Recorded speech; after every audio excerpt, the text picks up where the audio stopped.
Waalaikumsalam warahmatullahi Innal hamdalillah wassalatu wassalamu ala Rasulillah wa ala alihi wa sahbihi ajma'in, amma ba'du. Israh li sadri wa yassir li amri wahlul 'uqdatam min lisani yafqahul qawli. Wa qala Allah ta'ala fi suratil Baqarah, na'udzu billahi minasy syaithanir rajim. Bismillahirrahmanirrahim. Ya ayyuhan nas kulu mimma fil ardi halalan thayyiban wa la tattabi'u khutuwatis syaitan innahu lakum aduwwum mubin. Shadaqallahul azim. Selamat datang Sivitas Akademika, dosen-dosen, tendik, tentunya teristimewa kepada adik-adik mahasiswa yang bergabung dalam acara Mutiara Ramadan kita kali ini. Tentu teristimewa sekali kepada narasumber kita yang alhamdulillah sudah bergabung bersama kita. Di sebelum kita masuk ke dalam acara kita, yaitu Mutiara Ramadan, bincang, kemudian juga mendengarkan ceramah sedikit dari pembicara kita hari ini, dan tentunya orang yang luar biasa sekali. Kita akan sedikit gambarkan profil beliau, siapa sih pembicara kita kali ini dan apa saja kira-kira bahasan yang akan beliau sampaikan kepada kita. Seperti yang sudah dicantumkan di dalam flyer yang sudah di share kepada mahasiswa dan seluruh dosen dan untuk Mutiara Ramadan kali ini, bahwa yang pembicara kita hari ini adalah seorang guru besar, ya, guru besar ilmu gizi Fakultas Kedokteran Universitas Andalas. Beliau juga menjabat sebagai Ketua Yayasan Pendidikan Dharma Andalas Padang. Jadi bagi mahasiswa yang belum tahu beliau, inilah ketua yayasan kita, ya, Ketua Yayasan Pendidikan Dharma Andalas Padang. Sampai detik ini masih beliau, ya. Kemudian beliau juga Ketua Umum Islamic Hospital Foundation YARSI Sumbar, dan masih banyak yang lainnya sebenarnya. Siapa beliau? Beliau adalah Profesor Dr. Masrul MSc SPGK. Jadi sudah ada dokter lagi, luar biasa. Profesor beliau di bidang gizi, ilmu gizi. Spesialis beliau adalah di bidang gizi klinik. Dulunya di Kolegium Gizi Klinik. S1 beliau di Fakultas Kedokteran Universitas Andalas, S2 beliau di Prince of Songkhla, Thailand University. Itu jurusan beliau itu fokus di epidemiologi. Ya. Kalau bagi yang tertarik nanti silakan berbicara dengan beliau langsung melalui telepon, ya. Kemudian S3 beliau di Fakultas Kedokteran UNAN.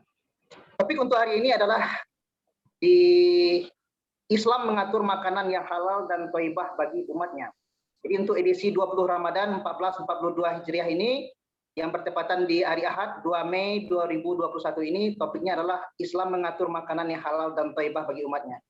Kebetulan alhamdulillah beliau sudah hadir bersama kita. Mari kita sapa Bapak. Pak Irsyad, satu lagi beliau ini aktivis ini Pak, itu yang perlu penting, aktivis Pak Masrul ini.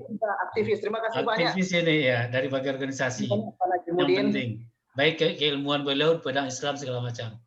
Ya, terima kasih banyak Pak Haji memberikan tambahan informasi mengenai beliau. Jadi mungkin masih banyak kurangnya ini informasinya, Pak. Jadi karena saking banyaknya kegiatan beliau, tadi juga bincang hangat dengan beliau, mengatakan pada umur 9 tahun saja beliau sudah bikin organisasi itu sepak bola, ya. Jadi alhamdulillah sampai detik ini beliau masih bersama kita. Tentunya kita semakin banyak menimba ilmu dari beliau supaya kita bisa sedikitnya mengejar kiprah yang sudah beliau perlihatkan kepada kita. Jadi untuk topik hari ini tentu kita ingin tahu, ya, karena topiknya adalah Islam mengatur makanan yang halal dan thayyibah bagi umatnya. Tentu kita ingin tahu bagaimana sih bentuk aturan dalam Islam terkait makanan halal dan thayyibah ini. Mungkin kita tahu karena Islam itu merupakan agama yang universal, ya. Kemudian juga mengatur segala bentuk dari hal yang rumit-rumit seperti hukum, politik, dan sains, juga sampai kepada hal yang sangat sederhana seperti bagaimana masuk rumah, bagaimana akan tidur, ya, termasuk bagaimana masuk kamar mandi, WC. Juga tentunya terkait tentang masalah makanan ini tentu akan lebih detail lagi akan kita pahami. Itu bagaimana cara makan dan bagaimana makanan yang halal itu diatur sedemikian rupa di dalam Islam. Nah, untuk topik tersebut, alhamdulillah kita undang orang yang paling tepat. Alhamdulillah beliau juga sampai saat ini masih guru besar, ya, di ilmu gizi Fakultas Kedokteran Universitas Andalas. Kita panggil dan kita minta kepada Bapak Profesor Dr. Masrul MSc SPGK untuk memberikan kuliahnya kepada kita 15 sampai 20 menit Pak, kemudian minta izin 5 sampai 10 menit untuk mahasiswa kita atau dosen kita untuk memberikan pertanyaan terkait tentang materi kita hari ini. Dengan segala hormat kepada Bapak, kita persilakan. Baik, bismillahirrahmanirrahim. Assalamualaikum warahmatullahi wabarakatuh. Waalaikumsalam warahmatullahi wabarakatuh. Alhamdulillahirabbil alamin. Wassalatu wassalamu ala Rasulillah wa ala alihi ajmain. Asyhadu an la ilaha illallah wa asyhadu anna Muhammadar Rasulullah. Puji dan syukur kehadirat Allah Subhanahu wa taala dan selawat beriring salam bagi baginda Rasulullah sallallahu alaihi wasallam. Pada sore ini kami mendapat kesempatan yang sebenarnya tahun yang lalu oleh berbagai sebab ini belum sempat, ya. Dan ini aneh juga ketua yayasan tidak ada tampil di sini, malah orang lain saya lihat pun. Jadi ketika ditawarkan kemarin ini, saya mengatakan saya ya untuk ini dan dijanjikan hari ini, ya. Walaupun disuruh dengan pakai YouTube, saya tidak ngerti dengan YouTube, ya. Saya bilang sama Pak Id, tolong bagaimana, ya. Yeah. Nah, pada tausiah pada ini sekali ini kita melalui saluran YouTube, ya, mungkin YouTube dan saluran lainnya dari dilaksanakan Universitas Dharma Andalan. Nah, judul yang saya pilih tentu saya tidak terlalu jauh dari keilmuan yang saya miliki, yaitu adalah ilmu gizi. Ya, memang pertanyaan teman-teman saya seangkatan yang tamat 84, kenapa kamu masuk ilmu gizi? Karena orang tua saya adalah jualan nasi di Indarung. Jadi tidak jauh-jauh saya berprofesi, walaupun tidak jadi menjadi toke nasi di Indarung, tapi saya paling tidak di Fakultas Kedokteran masih berkenaan tentang persoalan makanan juga. Nah, inilah saya bergabung dengan Pak Dr. Zulagus dan Dr. Fasli sendiri, ya, sampai hari ini menjadi peneliti di banyak di sana. Baik, dengan judul Islam mengatur makanan umatnya, yang mana yang halal dan baik, ya.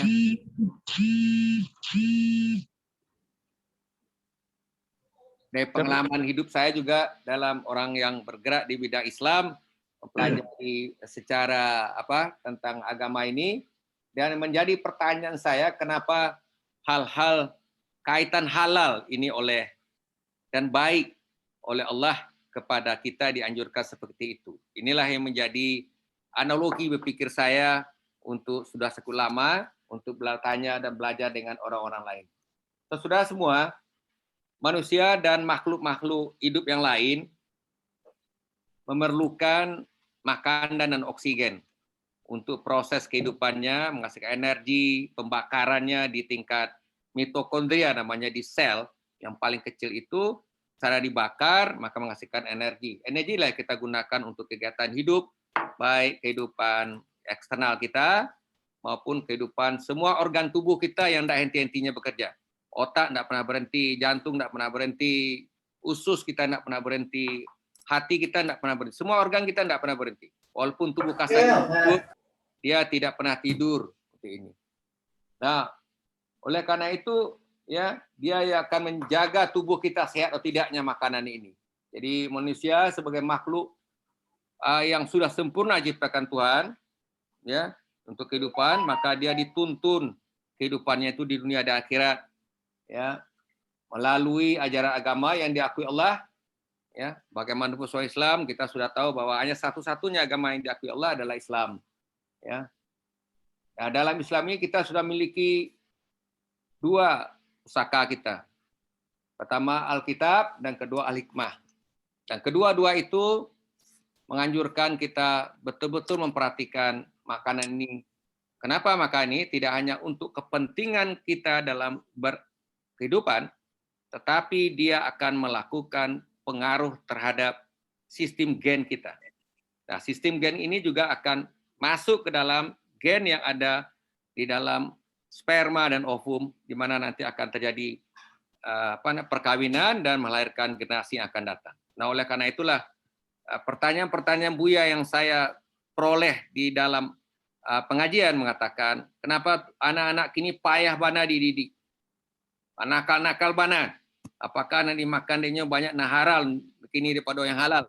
Nah, kita itu hal-hal yang hipotesis, ya, yang perlu kita buktikan. Tetapi ternyata secara korelasi itu kelihatannya ada pertemuan yang seperti itu. Nah, kemudian di dalam kitab Al-Quran kita yang aturan-aturan itu sudah cukup banyak.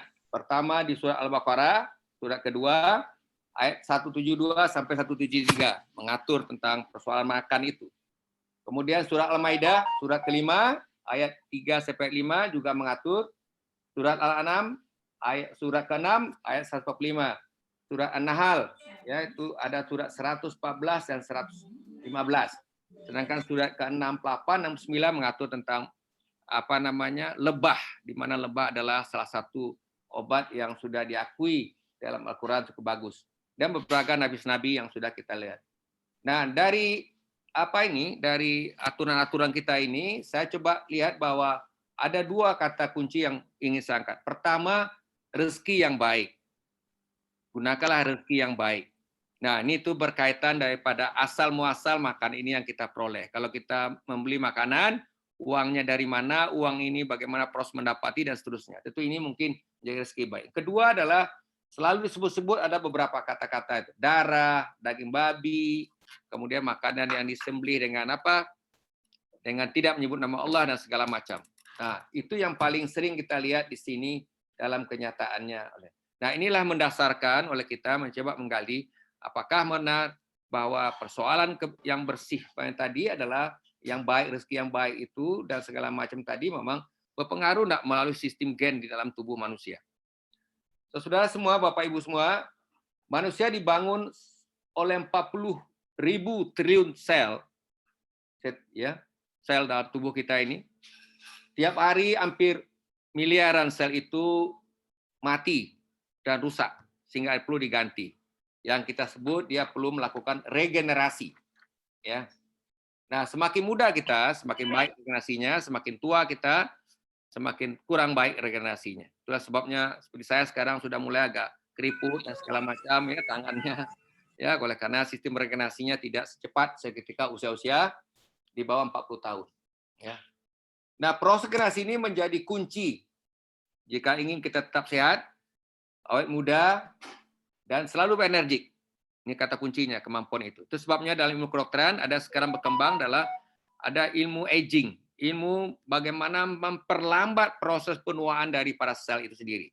Sehingga walaupun umurnya adalah 70 tahun, tapi tampilan seperti umur 40 tahun. Banyak kita lihat itu. Ya, itu ada prosesnya. Ada yang diberikan, ada exercise-nya, ada obat suplemennya dan seterusnya. Tetapi kuncinya adalah ada ketenangan batin. Kalau sepanjang ketenangan batin tidak dia peroleh, sulit untuk bisa bereaksi obat-obat tersebut pada dia. Nah, kualitas sel baru yang menggantikan tadi, bahan bakunya tersebut terletak dari bahan bakunya adalah dari bahan makanan. Nah, bahan makan kita yang memang tepat sesuai kebutuhan, komposisinya juga tepat, sehat, segar, dan tidak ada cemaran. Ini juga kita khawatir sekarang. Banyak bahan makanan kita tercemar oleh pestisida dan seterusnya. Ini yang memang suatu upaya pemerintah mestinya mengawal, terutama di hortikultura. Banyak sekali pestisida digunakan untuk kepentingan ini. Nah, maka dia akan lebih kuat dan lebih sehat sel penggantinya ini. Tetapi apabila tidak, sebaliknya, maka kualitas sel penggantinya juga akan kurang baik, dan tentu menyebabkan ketidakseimbangan lagi terbentuk dalam tubuh kita, dan tentu inilah menyebabkan kita mudah sakit, kemudian cepat menua, kadang-kadang umurnya 40 tapi wajahnya sudah umur 60, ya, cepat menua dia, ya. Dan kemudian kurang energi, selalu tidak merasa ada energi yang ada pada dirinya. Nah, inilah beberapa persoalan yang kita hadapi. Sudah semua, zat makan yang kita makan ini jumlahnya ada dalam bentuk yang banyak, seperti zat karbohidrat, protein, dan lemak. Ada jumlahnya yang relatif sedikit, ya, seperti vitamin dan mineral. Dan ada yang sangat sedikit, itu di mineral seperti yodium yang berguna untuk kelenjar tiroid kita, dia sedikit sekali. Tetapi kalau dia tidak ada, maka sistem tubuh kita akan terganggu. Walaupun sedikit dia. Ada yang disebut dengan esensial, yang harus dimasukkan tiap hari dalam tubuh kita melalui makanan. Ada yang non esensial, yang memang dia sudah bisa tubuh membentuk sendiri. Zat makan ini akan mengalami interaksi pada berbagai tingkat di dalam tubuh kita. Berarti Bapak Ibu ketahui, tubuh kita dibangun oleh sel, sel itu dikendalikan oleh disebut dengan kromosomnya, oleh inti gennya, maka inilah yang akan menjadi inti persoalan. Maka interaksi itu terjadi ada di dua tingkat. Pertama di tingkat genetik tadi, dan kedua memang di tingkat sel. Makanan yang kita peroleh ini, dia akan mengalami interaksi di sana. Nah, interaksi itu bisa terjadi oleh karena transkripsi dari gen. Perubahan dari gen, bisa terjadi perubahan pada gen. Kemudian sintesa atau pembentukan protein, pembentukan enzim yang sangat diperlukan di dalam kehidupan kita. Nah, sintesa protein ini dan transkripsi gen ini bisa mempengaruhi gen. Kita tahu gen adalah membawa sifat manusia.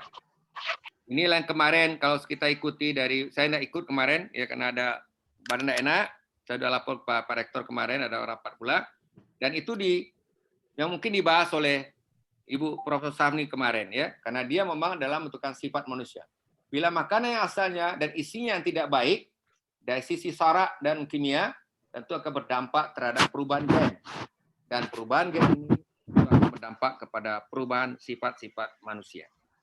Nah, ini kaitan yang prosesnya sedang berjalan, belum final, tetapi sudah mengarah ke sana karena memang inti daripada fungsi gen itu adalah tempat manusia. Gen sangat menentukan setiap karakteristik ya dari kita. Nah, zat gizi sangat memiliki kemampuan untuk berinteraksi dengan gen tersebut yang dapat mengubah ekspresinya dan protein dan metabolik. Inilah yang akan dapat berpengaruh kepada kepribadian karena namanya perilaku manusia dan seterusnya. Ya. Yang kedua, dia bisa melakukan interaksi pada tingkat sel sendiri. Dan makanan yang mengalami reaksi metabolisme dan menghasilkan energi untuk kehidupan manusia dan organ-organ tubuh kita yang ada di dalam sendiri. Yang ketiga yang ingin saya sampaikan adalah adanya konsep autofagi. Autofagi adalah konsep di mana tubuh mesti mampu membersihkan sel-selnya yang sudah rusak dan mati, yang harus ada sapu besar yang akan menyapu kebersihan itu agar memang tidak menyebabkan kerusakan terhadap sel-sel yang lain. Nah, konsep autofagi ini menghasilkan protein autofagosom namanya, fagosom. Dia membersihkan sel-sel kita yang mati, yang ada jejak-jejaknya, mungkin ada bakteri-bakteri yang belum bersih sisanya, virus-virus yang ada dalam tubuh kita yang belum bersih, dialah akan membersihkan ini. Dan proses membersihkan ini dihasilkan melalui puasa. Nah, ini yang ironisnya. Ini ditemui oleh seorang dokter, Yoshinori Ohsumi, mendapat hadiah Nobel kedokteran tahun 2016 dengan teori apogosomi ini. Dia menemukan bahwa penting puasa. Sebulan paling 3 atau 4 hari puasa agar bisa merangsang protein autofagosom ini sehingga dialah yang menyapu semua sisa-sisa dari sel-sel kita yang sudah tidak berguna sehingga tidak mengganggu dalam kehidupan ini. Tapi sayang tidak umat Islam yang menemukan ini. Orang Jepang yang menemukan ini, teori ini, dan sekarang ternyata apa yang dikerjakan oleh para nabi-nabi kita sebelum Nabi Muhammad ada puasa dan seluruh kita, ternyata itu sudah baru dibenarkan secara teoritis dari pengakuan hadiah Nobel yang diberikan kepada Dr. Yoshinori Ohsumi ini. Nah, begitu besar dan luasnya peranan makanan ini bagi tubuh manusia untuk membawa berbagai sifat manusia, maka itulah Tuhan sudah sering kali mengatur. Dari ketiga ayat itu, hampir itu aja yang dibicarakan Tuhan. Seolah-olah manusia tidak bisa hanya sekali ayat saja Al-Baqarah, ya, tapi diatur dalam beberapa kali ayat. Ini menjadi pertanyaan saya, kenapa Tuhan dengan kata yang hampir sama, kok berkali-kali diulang ini? Betapa pentingnya kata-kata ini bagi kehidupan kita sebagai manusia. Ya. Nah, kenapa? Karena dia membawa berbagai sifat manusia. Betul, setiap makanan itu menentukan sifat orang ternyata. Di kemarin Bu Safni sudah mengangkat itu, ya. Nah, ini sudah ada aturannya bagi umat Islam, ya. Agar berhati-hati dalam memakan bahan makanan, memperoleh makanan, memperoleh apa yang kita beli dari untuk makanan, membawa untuk keluarga kita. Ini arti hakikatnya mesti kita apa? Yang halal dan makanan yang bisa bermanfaat untuk kehidupan manusia dan tidak merubah baik saat ini maupun keturunan. Sebab bagaimanapun bahan makanan ini akan menjadi komponen yang akan membangun sistem protein. Sistem protein juga akan diperlukan ketika membangun ovum kah untuk yang wanita atau sperma pada laki-laki, itu bertemu dia akan melakukan nidasi, akhirnya melahirkan seorang anak. Nah, tentu kalau dari asal disebut tidak pernah baik dan bersih, toib, tentu akhirnya akan menimbulkan persoalan-persoalan seperti ini. Nah, itulah sebabnya menurut kita, kalau mau membangun generasi, ya kata orang tentu dibangun di rumah tangga. Membangun di rumah tangga mulai dibangun dari mana sejak asal makanan yang dimakan dikonsumsi oleh keluarga itu sendiri, baik dalam bentuk zat gizinya maupun dari asal usul makanan itu kita peroleh. Agar kita membangun generasi yang lebih baik, tidak terlalu sulit, dan kita juga akhirnya tidak mendapat orang-orang yang kita alami sekarang ini. Diberi kepercayaan, dia tidak amanah. Diberi jabatan, dia pula yang bermain-main dengan jabatan ini. Sehingga akhirnya memang negara kita selalu dililit oleh berbagai persoalan-persoalan yang tidak henti-hentinya. Yang terberat hari ini adalah dengan adanya COVID seperti ini, bagi negara kita memang berat, pendanaan kita terbatas, masyarakat kita tidak terlatih dengan disiplin, sehingga untuk mengatasi persoalan memakai masker saja, jaga jarak, dan mencuci tangan, setengah mati kita melaksanakannya. Tidak mudah, baik yang terdidik dia atau yang tidak terdidik tidak mudah. Karena memang kita tidak membiasakannya ini. Bapak Ibu semua, saudara semua, oleh karena itulah kita untuk itu kita memakan makanan yang diperhatikan, ada unsur baiknya, ada unsur kecukupannya atau istilah sekarang gizi yang seimbang, dan tentu ada unsur halalnya, ya, cara memperolehnya, zatnya yang halal, agar betul-betul ini tidak akan berpengaruh terhadap proses yang tadinya kita alami hanya diserap oleh usus, di metabolisme di hati, sisanya dikeluarkan ke anus, keluar terbuang kemana-mana. Tidak sesana itu ternyata persoalan makan. Dia akan menyangkut ke dalam persoalan semua kebutuhan protein yang akan membangun sel, dan di sana masuk dia, dan di sana melakukan dia interaksi-interaksi yang memang secara mikrobiologis akan berdampak terhadap persoalan-persoalan karakter atau kebiasaan atau perilaku dari manusia itu sendiri. Nah, inilah yang ingin kita kaji pada sore hari ini agar menjadi perhatian kita bersama, karena memang tidak mudah, karena hidup semakin sulit, kompetisi semakin berat, dan oleh karena itu tentu sebagai orang yang beragama tidak boleh kita melupakan yang sudah diajar sejak 14,5 abad yang lalu oleh diturunkan kepada Nabi kita untuk menjadi perhatian kita bersama agar kita mampu membangun satu masyarakat ya yang baik, karena kita sudah janjikan pula dalam Al-Qur'annya bahwa kamu adalah umat yang terbaik. Nah, kalau tidak kita bangun umat terbaik dari sistem yang dalam membangun generasi kita yang terbaik, tidak mungkin kita menghasilkan menjadi umat yang terbaik. Pastilah kita kalah terus dengan orang lain. Ya, dan kita sendiri juga tidak konsisten dalam melaksanakan tentang ajaran agama kita. Saya pikir demikian yang bisa saya sampaikan pada sore hari ini. Ya, demikian tausiah yang saya bisakan.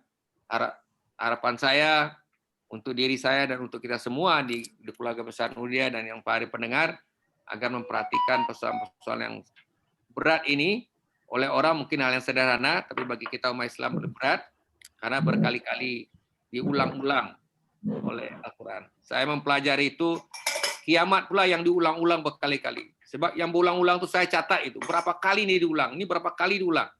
Di mana katakan hartamu, anakmu adalah bagian yang akan menyiksamu, itu hampir 7 kali saya temukan berulang-ulang juga.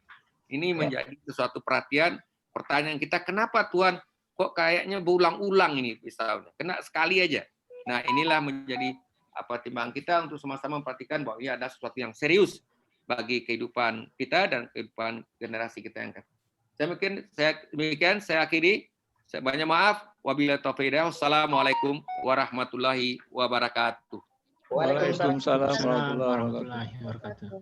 Terima kasih banyak kita ucapkan kepada Pak Prof ya sudah memberikan intisari dari masalah halal thayyibah dan bagaimana Islam mengatur.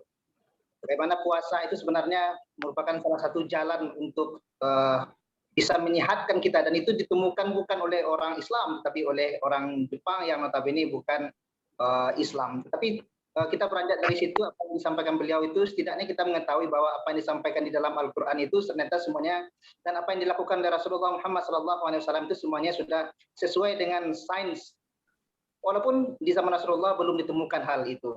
Baik, untuk tab keduanya kita mungkin minta kepada dosen-dosen kita, para alhamdulillah ini Pak Rektor kita sudah bergabung dengan kita. Pak Rektor, selamat datang. Mohon maaf baru bisa ngecek Bapak.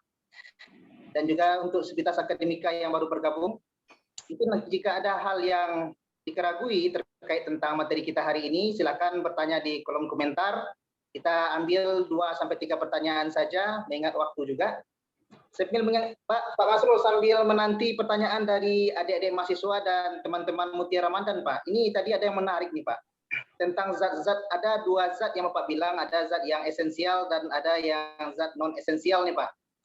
Kalau Bapak kita tadi yang zat non-esensial ini tubuh bisa bikin sendiri. Nah ini kami masih bingung nih Pak. Seperti apa contohnya zat-zat yang tubuh itu bisa bikin sendiri tanpa butuh bantuan dari makanan lain gitu Pak. Jadi itu paling kita dengar itu adalah pada protein. Protein itu menghasilkan asam amino rantainya. Dia ada yang esensial, artinya tubuh tidak mampu memproduksinya, harus datang dari luar. Kalau tidak masuk tiap hari sekian miligram, sekian gram pada tubuh, maka tubuh akan kekurangan atau defisiensi ya. Nah inilah yang kita temukan penelitian saya yang dibiayai oleh Kementerian Kesehatan. Kenapa anak-anak di berbagai daerah itu masih kekurangan gizi dia, tumbuhnya enggak. Nah, ternyata dia tidak sekedar hanya bisa kita beri makanan biasa, tetapi ada zat-zat esensial itu enggak ada dalam tubuhnya. Nah, ada yang bisa di tubuh. Tubuh ini di usus, dia juga adalah tidak hanya menyerap, tidak hanya membuang makanan di sana, tetapi dia juga ada yang membuat makanan, zat-zat. Contoh vitamin K bisa dibentuk oleh usus sendiri. Karena usus itu ada mikroba namanya, mikrobiota. Nah, mikrobiota itu jasad renik, tapi dia diperlukan tubuh. Nah, itu sebabnya kalau dia kurang jumlahnya, sudah ada pula sekarang dengan memberikan suplemennya dari luar. Yang sekarang dijual orang pula dalam bentuk apa namanya, yang dijojokan pula, itu sudah ada pula. Karena memang itu harus terjaga dengan baik. Nah, kalau makanan kita tidak seimbang untuk itu, maka jumlahnya dia menjadi disbiosis namanya, berubah dari tadi yang memang dia bersahabat dengan kita, dia akhirnya melawan dengan kita. Nah, ini yang menyebabkan berbagai penyakit di sana. Dan tugasnya tadi, membuat vitamin, dia bisa berbagai protein tertentu yang tidak esensial itu, tapi digunakan tubuh, dia bisa sebanyak esensial bukan tidak butuhkan, non esensial itu bukan tidak dibutuhkan, tetapi dia tubuh bisa, ketika dia tidak cukup, dia bisa menginstruksikan tubuh kita, tolong dibikin ini. Saat tubuh kita punya sistem untuk memberikan instruksi kepada organ-organ tertentu yang berperan di dalam ini. Inilah kecanggihan manusia ya. Organ manusia dia ada yang menginstruksikan dalam tubuh tanpa diinstruksikan oleh kita sendiri. Jadi anaknya otonom, dia yang diatur di sini. Jadi itu dibentuk bukan tidak bisa, tapi dibentuk mereka oleh mikrobiota yang ada di usus kita. Baik, itu jadi artinya Pak, kalau nanti makanan yang dibutuhkan tubuh itu tidak kita konsumsi, berarti nanti bisa jadi ada penyakit-penyakit yang harusnya bisa kita lawan menjadi tidak bisa kita lawan karena antibodi kita tidak mencukupi untuk itu. Jadi kalau untuk COVID-19 ini Pak, ada enggak kira-kira saran Bapak untuk makanan halal dan thayyibah yang baik untuk Sivitas Akademika dan Mutiara Ramadan kita Pak? Ya, jadi di dalam virus itu kan sebenarnya istilahnya penyakit kan self-limiting namanya. Dia habis sendiri. 14 hari dia mati sendiri. Tetapi ada dampak daripada proses infeksiusnya berjalan bagi kita yang punya komorbid atau daya tahan tubuh kita yang rendah. Kan itu yang menjadi persoalan. Nah, kalau yang tidak ada persoalan kan dia tenang-tenang aja. Mata anak-anak umpamanya dia banyak yang mengandung virus tapi dia tidak ada perubahan. Ya dulu namanya disebut yang OTG ya, orang tanpa gejala. Karena daya tahan tubuhnya bisa dia bersimbiosis berdua dalam itu. Nah, tentu yang penting ada dua hal. Satu adalah persoalan kita kalau dari makanan adalah untuk daya tahan tubuh.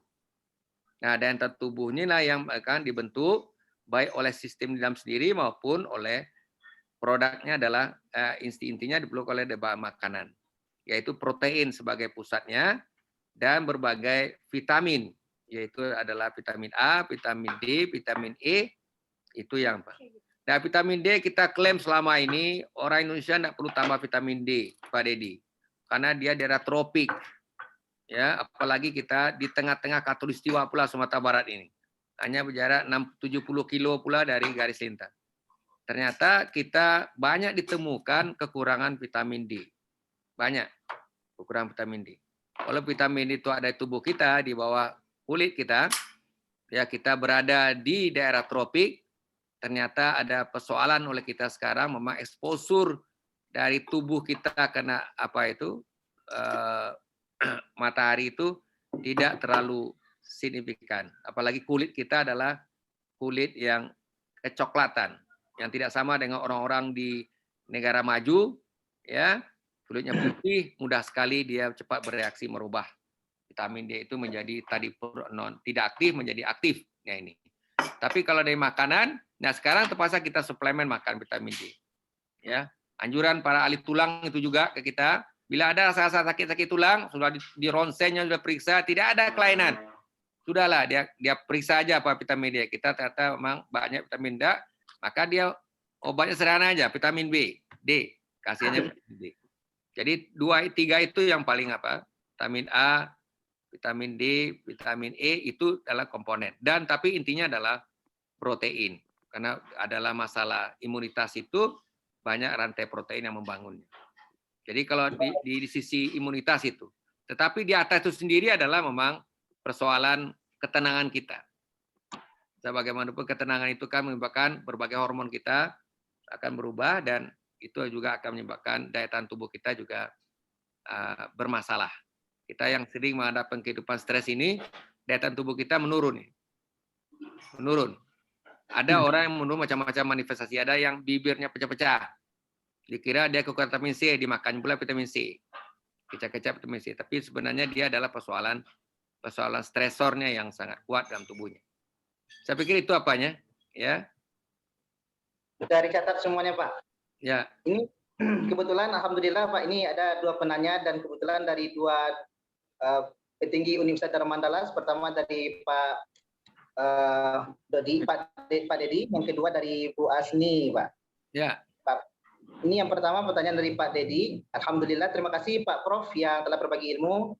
Mohon izin bertanya, Pak, dari 20 macam asam amino, ada 10 diantaranya harus diperdapat dari luar tubuh. Nah, apa strategi kita untuk mencukupi asupan asam amino esensial ini bila berhadapan dengan anak-anak yang sukanya selalu makanan monoton? Seperti ciki-ciki atau mungkin mie gelas, mie rebus gitu kan? Itu saja setiap hari. Bagaimana cara kita melengkapinya, Pak Prof?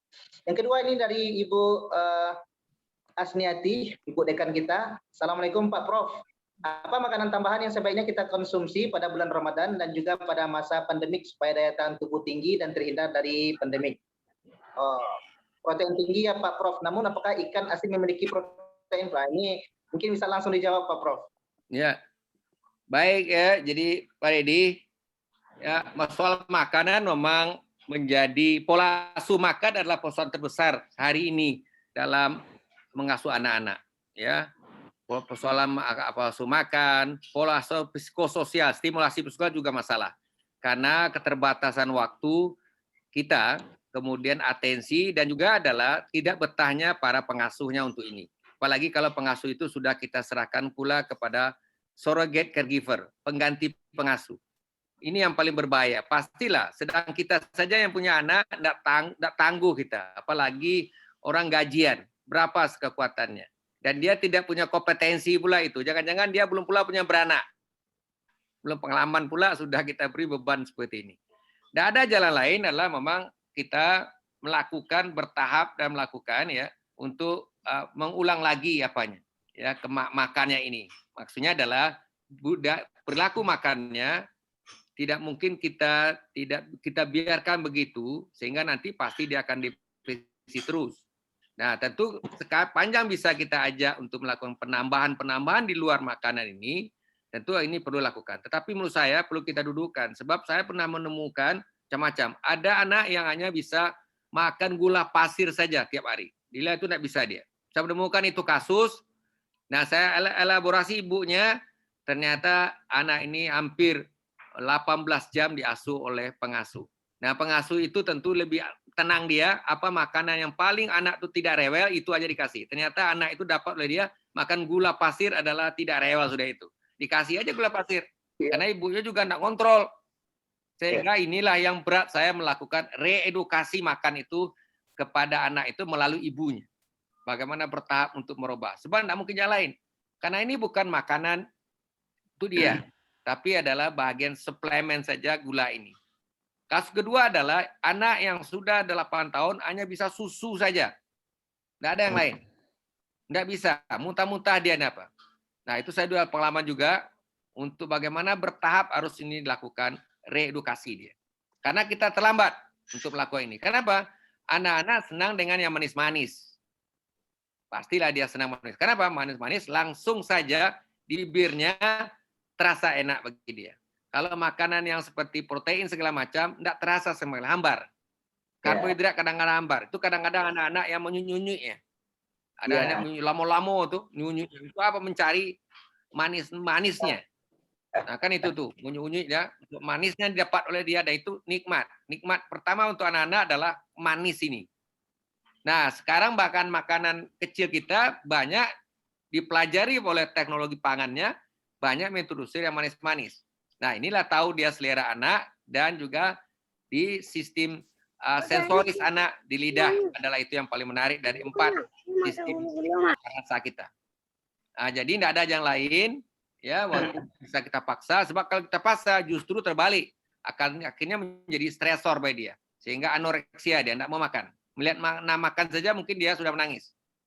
Nah, oleh karena itu pengalaman saya yang 2 itu memakan waktu yang lama, dan itu sangat tergantung dari kebetahan orang tuanya. Ini pula menjadi problem dengan orang tua, betah tidak dia untuk meredukasi. Jangan diwakili kepada orang lain. Asal diwakili kepada orang lain, kepentingannya berbeda dan dia tidak akan betah. Jadi itu Pak Edi yang pengalaman saya yang 2 kali, tidak ada yang lain, karena itu adalah sesuatu yang memang cetaknya yang tidak agak salah. Kita ulang lagi mencetak agar dia tahu mana makanan yang fisiologis untuk tubuhnya dan bisa memenuhi semua kebutuhan-kebutuhan tubuh. Nah, bagi Bu As sebenarnya sepanjang kita sudah istilahnya kalau dulu 4 sehat 5 sempurna, walaupun tak laku lagi sekarang, laku sekarang kan balance diet, diet yang seimbang. Tetapi balance diet kadang-kadang bagi masyarakat umum sulit menerjemahkannya. Kalau 4 sehat 5 sempurna dulu adalah mudah diterjemahkan. Sehingga pada pertemuan tahun 2018 menata persoalan gizi stunting ini, dengan Sukala sebagai koordinatornya pernah dimarahi kami. Kalian ahli gizi ini mempersulit masyarakat. Dulu waktu saya kecil mudah aja, 4 sehat 5 sempurna, selesai. Sekarang dibikin gizi seimbang lah segala macam. Apanya yang seimbang? Nah, sehingga untuk itu yang penting adalah tadi semua unsur-unsur tadi, ada unsur karbohidrat, unsur apa, unsur protein dan sudah apa, dan itu terpenuhi. Ya, sepanjang itu. Dan reseptor kita sepanjang tidak sakit, tidak ada gangguan, dia tahu di mana kita membutuhkan itu. Sepanjang dia tidak sakit ya, tidak sakit, tidak ada terjadi seperti anak tadi, dia sudah terganggu sistemnya, maka yang makanan bagi dia adalah yang manis-manis, ciki dan segala macam. Yang lain itu tidak dia sukai. Nah, tapi kalau kita merasa ya sepanjang tidak berlebihan ya, tentu tadi berbagai suplemen kan namanya, apakah suplemen itu kita silahkan dengan sayur dan buah yang berkenan ini, boleh saja karena kelebihan sayur dan buah di sana ada serat. Nah, serat sangat perlu juga terutama untuk orang yang berumur agar berbagai penyakit degeneratif bisa dicegah, penyerapan bisa dikendalikan dengan adanya serat, dan itu tentu ada manfaat. Menurut saya itu saja Bu As, tidak ada yang spesifik, tetapi lebih mudah tentu ada dengan suplemen tertentu kalau memang kita tidak memerlukan. Sebab ada dari suplemen itu seperti A dan E, dia tidak larut dalam air. Nah, kita khawatir juga nanti terlalu berlebihan suplemen ini tentu akan terjadi penimbunan yang akan ada toksis ke tubuh kita. Ya. Nah, kalau yang larut dalam air, yang D juga tidak ya. Yang larut hanya B dan C, itu berapapun kita makan dia akan dikeluarkan. Tapi yang A, D ini tidak larut. Ya. Nah, oleh karena itu anjuran yang terbaik itu memang kita aturlah. Kalau dulu namanya 4 sehat 5 sempurna, sekarang adalah belum paham kita dengan gizi seimbang, kita pakailah itu. Bagaimana ini sudah memadai dan tentu ada batasnya. Dan Nabi lah mengatas awak sebelum kenyang berhenti gitu. Nah, itu Nabi. Ya, lihat aja Nabi. Awak kadang-kadang lupa. Ya, ada remnya, lolos remnya. Iya, ya Pak. Apalagi kalau makan pakai ikan asin. Jadi ikan asin itu ada proteinnya nggak Pak? Ya, dari sisi protein ya, itu jelas ya. Proteinnya adalah ikan. Nah, tentu juga kita juga lihat jangan terjadi nanti konsumsi daripada natriumnya berlebihan lagi. Ya, itu yang juga apa? Ya. Yang kedua, ikan asin itu juga adalah tentu yang perlu pula kita kawal sekarang Bu As adalah prosesingnya sudah benar atau tidak. Ya, karena kadang-kadang teman-teman dalam di UKM ini kadang-kadang ada zat tambahannya yang diberikan, ada ini segala macam ya.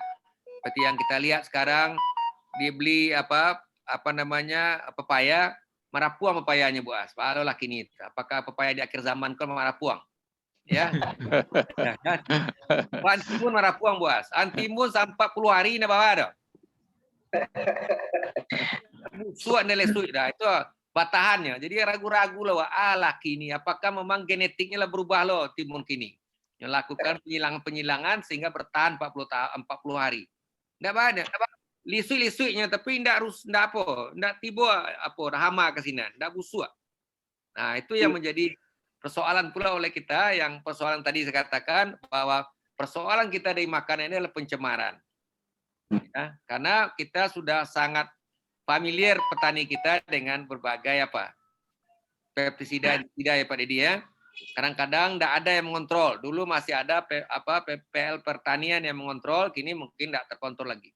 Karena mereka lah jago-jago mencampur-campur beberapa pestisida itu ada gunakan. Kadang-kadang besok mau diapa juga, malah saya juga bertemu lah dia pun tomat kok, lah dipetiknya, lah disiapkan di gudangnya kan dibobot, hanya siram seketik dulu.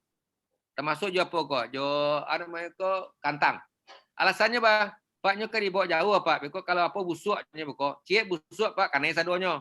Nah, siram seketik. Nah, tapi ternyata tentu ini jadi residu untuk kita. Ini yang saya khawatirkan di dalam tidak makan awak, tapi dimakan itu yang pernah awak lalu dicok di lapang mencari dari perilaku dari kita. Dan itu tidak ada mengontrol. Puskesmas tidak ada tupoksinya Pak Dedi bahwa pengamanan tentang tidak ada.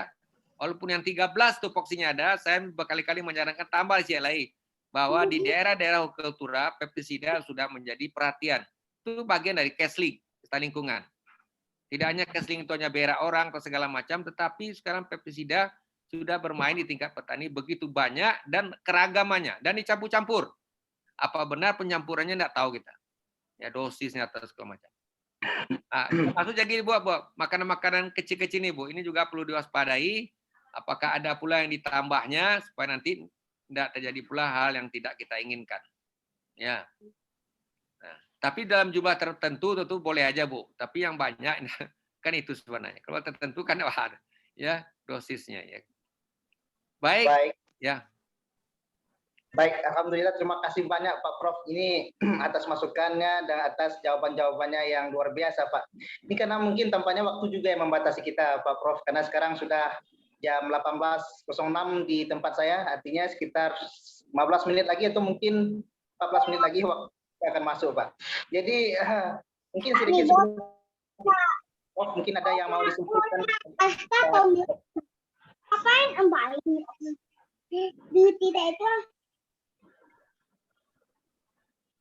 Ya, lanjut. Kita tutup Pak Prof, mungkin ada kesimpulan yang ingin disampaikan terkait materi kita hari ini Pak Prof. Ya, tadi sudah saya simpulkan, gue ulang lagi bahwa persoalan makanan halal dan baik ini berulang-ulang sampai 3 kali dibikin oleh Allah di dalam Al-Quran kita. Tentu ini punya makna yang paling dalam nih sebenarnya ini ya.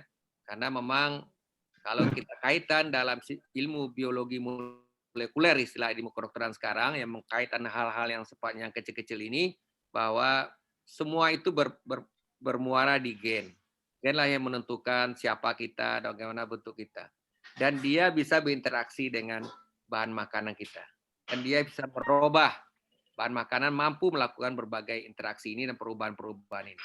Dan inilah sebenarnya menurut saya bukan ahlinya agama nih Pak Irsad yang tahu, apa inilah sebabnya Tuhan minta kita hati-hati. Untuk betul-betul ini hati-hati bahan makanan bisa merusak generasi yang diturunkan. Mungkin ini apa saya ya, walaupun saya bukan ahli tafsir yang luar biasa, tapi saya selalu sangat membaca Al-Quran ini. Setiap yang berkali-kali diulang ya, itu selalu saya catat. Kenapa ya ini 7 kali, 8 kali, 9 kali diulang-ulang? Ya, apakah kita tidak mengerti juga umat ini? Apakah memang ada satu tekanan? Kita tidak tahu dengan ini ya. Nah, tapi di bidang ilmu saya begitu Pak Irsad yang bisa saya tahukan karena memang arahnya ke sana. Baik, demikian saja. Terima kasih. Baik, terima kasih banyak Pak Masrul atas ilmunya yang sangat berharga. Semoga ilmu tersebut bisa diamalkan oleh sivitas akademika dan tentunya bagi diri saya pribadi juga. Dan alhamdulillah selama bulan Ramadan ini tentunya kita juga berdoa kepada Allah. Semoga apa yang Bapak sampaikan diberikan berkah dan kemudian rahmatnya kepada kami yang mendengarkan hendaknya. Amin. Baik, terima kasih banyak sebelumnya Pak Masrul dan juga seluruh sivitas akademika yang hadir pada hari ini.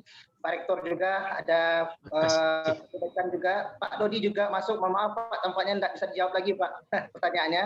Dan kepada seluruh adik-adik mahasiswa dan teknik yang join bersama kita hari ini di Mutiara Ramadan, terima kasih banyak telah hadir.